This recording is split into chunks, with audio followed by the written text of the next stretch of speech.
കുഴപ്പമൊന്നുമില്ലെന്ന് doctor പറഞ്ഞതല്ലേ?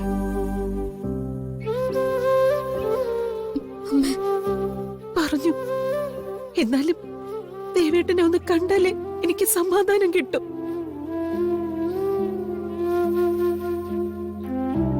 അതിന് നമുക്ക് മാർഗം ഉണ്ടാക്കാം.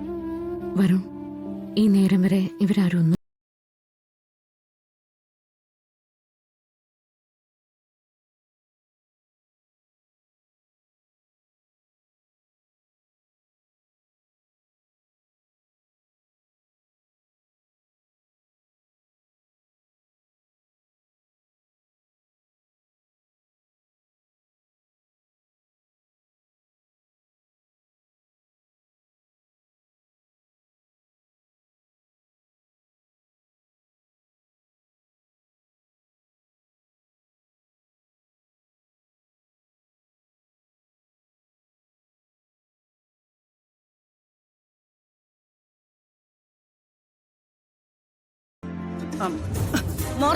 നിങ്ങൾ കയറണ്ട.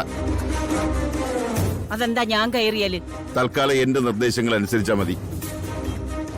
നിങ്ങൾ കയറി കണ്ടോളൂ.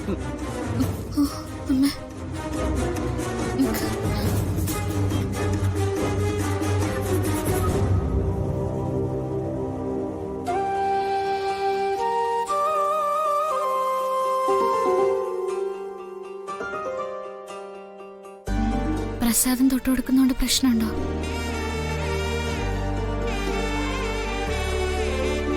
അത് നിങ്ങളുടെ വിശ്വാസത്തിന്റെ ഭാഗമല്ലേ?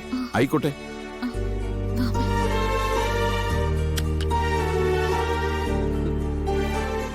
സർ, അവര് തിരിച്ചിറങ്ങുന്നതിന് മുമ്പ് ഞാൻ മടങ്ങും. Okay madam. വരുൺ ഇവിടെ തന്നെ ഉണ്ടാവും. ഡോക്ടർക്ക് എന്തെങ്കിലും ഡിസ്കസ് ചെയ്യാനുണ്ടെങ്കിൽ വരുണിനെ വിളിച്ചാൽ മതി. ഓക്കെ മാഡം, ആയിക്കോട്ടെ.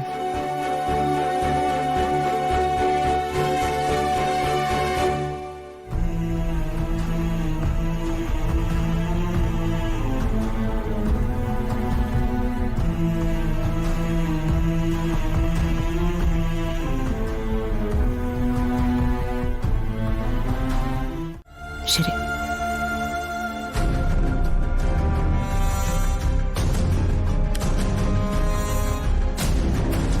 അസുഖം മാറി അച്ഛൻ വരട്ടെ.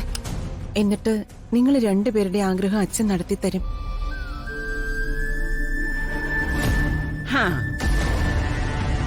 ആശുപത്രി കിടക്കുമ്പോ ഞാൻ എന്തെങ്കിലും പറഞ്ഞാൽ കുഴപ്പമാ. പക്ഷെ നിങ്ങൾക്ക് കല്യാണ നിശ്ചയവും കല്യാണവും ഒക്കെ നടത്താം, ഒരു കുഴപ്പമില്ല. മനുഷ്യന്റെ ആരോഗ്യാവസ്ഥയൊക്കെ ഇടയ്ക്കൊക്കെ മാറുകയും മറിയുകയും ഒക്കെ ചെയ്യും. പക്ഷെ സൂത്രത്തിൽ അതും പറഞ്ഞ് ഇവരെ ചേർത്ത് വെക്കാമെന്ന് നീ വ്യാമോഹിക്കല്ലേ യശോദേ? മുത്തശ്ശി, ഒരു മിനിറ്റ് ഒന്ന് വന്നേ. എന്തോന്നിന്? എനിക്കൊരു രഹസ്യം പറയാനുണ്ട്. രഹസ്യോ? മുത്തശ്ശി വാ. കൈവിട്, ഇവിടെ നിന്നങ്ങ് പറഞ്ഞാ മതി. മുത്തശ്ശി വാ. കൈവിടാൻ. നമ്മുടെ മുത്തശ്ശിയല്ലേ, ഞാൻ നന്നായിട്ട് നോക്കിക്കോളാം. വാ മുത്തശ്ശി ഇങ്ങോട്ട് വന്നേ.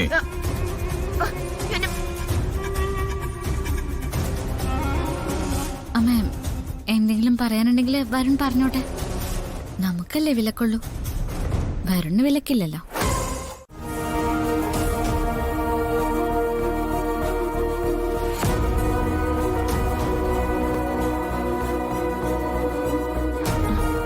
ഇത് വരുണല്ലേ?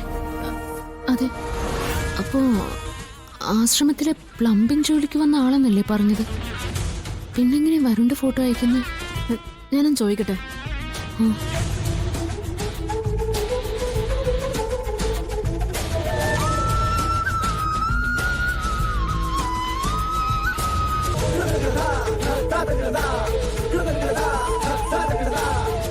ഹലോ സ്വാമി, ഈ ഫോട്ടോ അയച്ച ആള് തന്നെയാണോ അവിടെ ഉണ്ടായിരുന്നത്?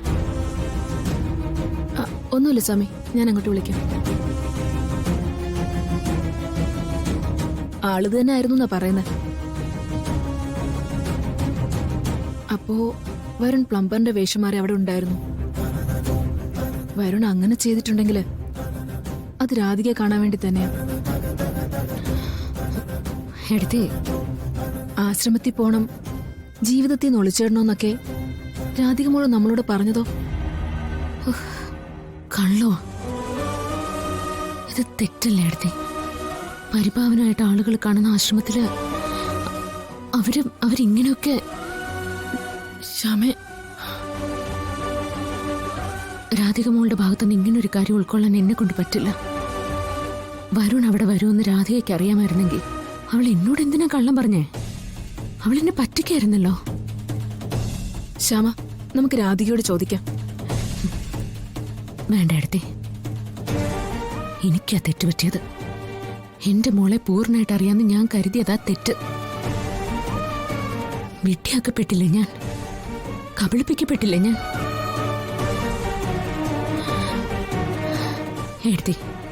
എടുത്തി ഒന്ന് ആലോചിച്ച് നോക്ക. ആശ്രമ ജീവിതത്തിന് പോകരുത്, നിനക്കൊരു ജീവിതം ഉണ്ടെന്ന് നിർബന്ധം പിടിച്ച് ഞാൻ അവളുടെ പിന്നാലെ നടന്നതാ. എന്നിട്ടോ ആശ്രമത്തിൽ പോയിട്ട് ഇത് എനിക്ക് ആലോചിക്കാനേ വയ്യ.